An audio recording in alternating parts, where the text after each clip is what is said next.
Now, information warfare remains a crucial part of the Russian hybrid war toolkit. Case in point, the recent findings concerning an apparent avalanche of fake news, which was designed to confound fact-checkers and also to generate overall confusion among the general public. So what is the aim of these operations, and furthermore, are we prepared to counter them? Now, in order to discuss this, we have invited Justyna Stańska, disinformation analyst at the Demagog Poland Association, focusing on countering false narratives and also on raising awareness of the problems generated by fake news among the general public. Hello and welcome to TVP World. Good evening. Thank you for having me. So let's begin with the latest reports concerning something that was referred to as Operation Overload, obviously not to be confused with the famous World War II event, although the scale is probably one thing that actually connects the two, because the scale of that apparently was quite massive. What can you tell us about it, and what was its objective? The objective of the Operation Overload, or the operation that you mentioned before, is not different than any other similar attacks. So Russian propagandists, they were trying to force into Ukrainian or Western media a narratives in order to give fact checkers lots and lots of different narratives for contents to work on. And therefore, they were just spending the time focusing on debunking those information. Thus, the society and everything was meant to be a little bit confused and feel a threat from all those kinds of false information that were going on. And that also were meant to, of course, polarize Western societies, create conflict, destabilize international affairs within countries, and finally to manipulate the West to maybe stop helping Ukraine, to create reluctance towards Ukraine, towards the war and everything that goes behind. So in the background, we're seeing examples of tweets commenting on this situation, but also showing that celebrities, because it's also about celebrity support, right? Real celebrities support Ukraine, but there was also a recent disinformation campaign apparently intended to create an impression that celebrities have enough of the war in Ukraine, of the Western support for Ukraine. And in fact, this was generated by a bot network disseminating this false information, and there were fake quotes attached to pictures suggesting that celebrities, such as, for example, Elton John, I think, was on the list, a couple of Hollywood actors, and celebrities from the world of music, they all were given fake quotes. And basically, the general public was led to believe that this is what they said. And of course, it was not the case. So undermining support of Ukraine, you've mentioned, is one thing. What would you say about social media platforms such as X, formerly known as Twitter? Are they doing enough to counter such operations? Oh, no, definitely no.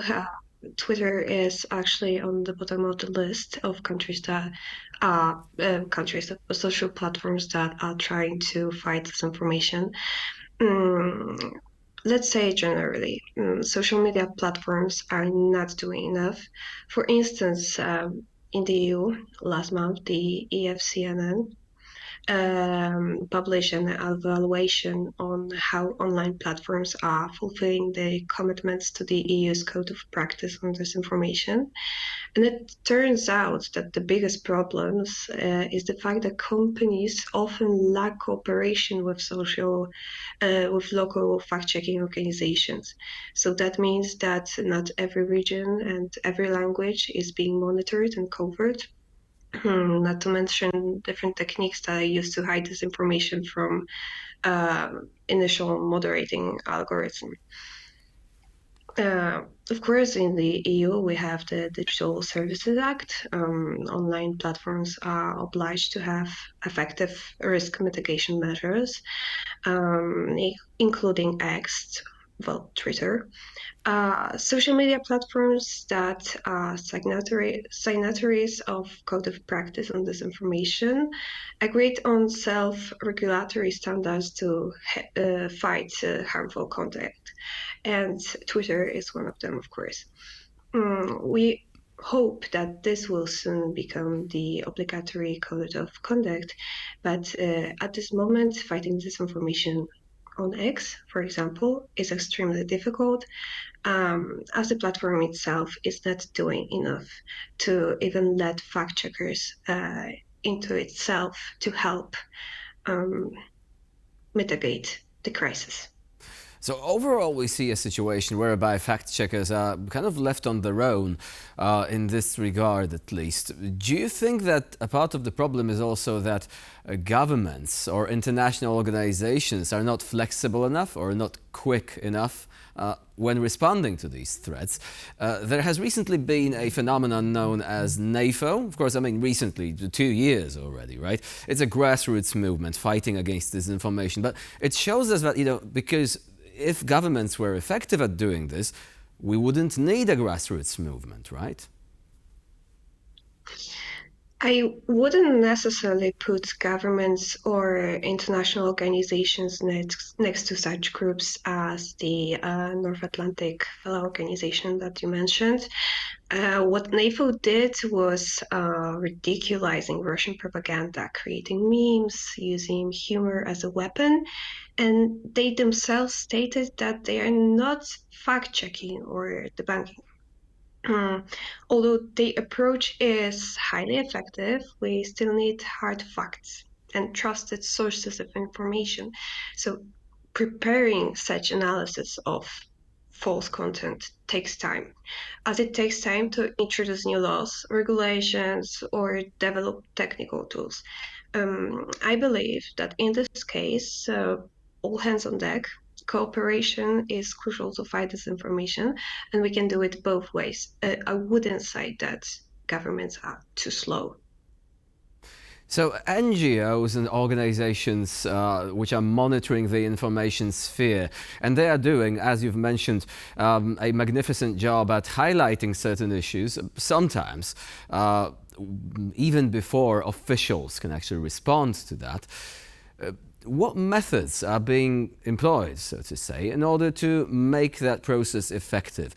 After all, disinformation is designed to mislead, right? So, of course, there is not a single method, I'm assuming, but how would you describe the type of work involved in telling fact, from fiction in such cases? This is a really complicated process in which we tell the fact from something that is false. First of all, governments or international organizations or people who are creating laws, they have to look into basic rights. So the right to free speech, for example. This is a huge problem because the basic role of a state is to ensure people's sovereignty and protection of their fundamental rights, and that including free speech.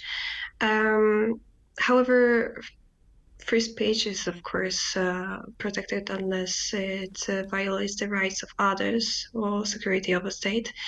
And that is, for instance, the EU is introducing laws on disinformation to prevent the abuse of freedom of speech that would threaten the stability of member states. And we, as fact checkers, as organizations that combat disinformation, do everything we can in our hands to analyze the content, to flag the content, and to give the audience reliable information on the topic.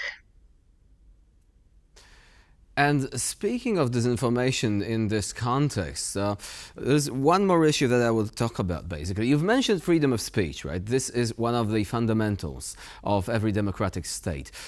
But would you say that we're living in a paradox whereby authoritarian countries such as Russia, China, and a couple of others are able to weaponize free speech against our societies because they essentially can employ these bot farms and they are being protected to some extent to say whatever they want? If we wanted to spread our narratives in their countries, no chance, because they are essentially hermetic in nature. There is no freedom of speech there, everything is filtered, everything is censored. How do you think we can overcome this paradox? Oh, and there's a lot of different analysis that are trying to come out with an appropriate effort and appropriate method to um, overcome such disparity. Um, the truth is that we haven't been working on introducing laws against disinformation for long. So this is only a beginning. The international law on freedom still not fully addresses disinformation related to legal questions. So this is something that is a challenge for the future, a challenge for lawmakers. Um, that we are going to take part in as it is developing over the years. At this moment, some people suggest that we should not delete content that is on the internet, that we should let it be and just flag it. On the other hand, others suggest that we should eliminate it. This is still evolving. As I said, we're going to see in the future. So until then, the average user basically is left either to follow fact-checking organizations, which of course we highly recommend, but sometimes a given person does not really know how to tell fact from fiction, right? What would you say are the red flags when browsing through social media platforms, the most popular ones? The telltale signs that something might actually be suspicious, even though it looks legitimate, because these things are often made to look like they came from legitimate sources. Of course, there are lots and lots of types of different disinformation that we can find online. For example, on Facebook, I highly encourage users to check who is the author of the information that they receive. Um, Try to find reliable sources that are talking about such topic, for example, Reuters or any government and media houses like the PAP in Poland.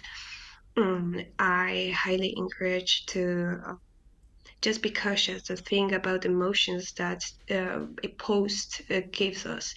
So if I'm seeing a post